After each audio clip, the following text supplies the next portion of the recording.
शास्त्रों में सोमवार का दिन भगवान शिव को समर्पित माना गया है।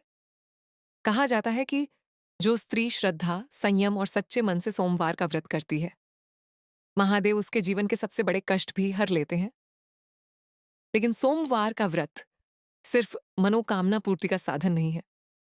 ये व्रत है धैर्य की परीक्षा, विश्वास की साधना और त्याग का मार्ग। आज की ये कथा उसी आस्था की शक्ति को दर्शाती है। एक ऐसी स्त्री की कहानी जिसके अडिग विश्वास ने एक भटके हुए जीवन को नई दिशा दे दी। एक छोटे से कस्बे में रहती थी सावित्री। सीधी सादी, संस्कारी और अत्यंत सहनशील। उसका जीवन साधारण था, लेकिन उसके मन में अपार धैर्य था। सविता का विवाह हुआ रघु से। शुरुआत में सब कुछ ठीक था। घर में हंसी थी, भविष्य के सपने थे और विश्वास था। लेकिन समय के साथ रघु गलत संगत में पड़ गया। धीरे धीरे वह शराब पीने लगा, जुए में पैसे उड़ाने लगा और छोटी छोटी बातों पर झगड़ा करने लगा। घर में अशांति फैल गई, पैसे खत्म होने लगे, पड़ोसी ताने देने लगे। लेकिन सावित्री, उसने कभी आवाज नहीं उठाई। वह चुपचाप सब कुछ सहती रही। एक दिन रघु जुए में घर के गहने हार आया। गुस्से में उसने सावित्री को अपशब्द कहे और उसे घर से बाहर निकाल दिया। वह रात अत्यंत अंधेरी थी। टूटी हुई चूड़ियां जमीन पर बिखरी थीं और सावित्री की आंखों से आंसू बह रहे थे। वह चुपचाप मंदिर की सीढ़ियों पर बैठ गई। मंदिर में बैठे एक वृद्ध पुजारी ने उसे देखा। उन्होंने प्रेम से कहा, बेटी, अगर जीवन में अंधकार है तो शिव का आश्रय लो। कल से सोमवार व्रत शुरू करो, लेकिन फल की इच्छा से नहीं, सिर्फ विश्वास से।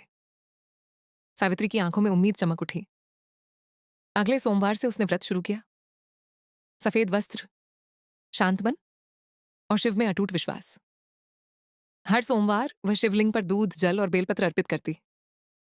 वो बस इतना कहती, प्रभु, मेरे पति को सद्बुद्धि दे दीजिए। उधर रघु की हालत और बिगड़ गई। एक रात नशे में वह सड़क पर गिर पड़ा।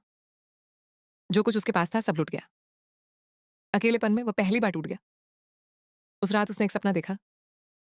तेज प्रकाश और एक गंभीर स्वर। जिस स्त्री की श्रद्धा को तूने ठुकराया, वही तेरा सच्चा सहारा है। रघु घबरा कर जाग गया। अगले दिन उसने सावित्री को व्रत करते देखा। कमजोर शरीर, लेकिन अटूट आस्था। उसका हृदय पिघल गया। रघु पहली बार मंदिर गया। उसने शिव के सामने सिर झुकाया और सावित्री के चरणों में क्षमा मांगी। धीरे धीरे रघु ने शराब और जुआ छोड़ दिया। घर में शांति लौट आई। सावित्री का विश्वास सफल हुआ। ये कथा हमें सिखाती है, सच्ची श्रद्धा, धैर्य और संयम से किया गया सोमवार व्रत असंभव को भी संभव बना देता है। जहां तर्क हार जाता है, वहां भक्ति जीत जाती है। AUM नमः शिवाय।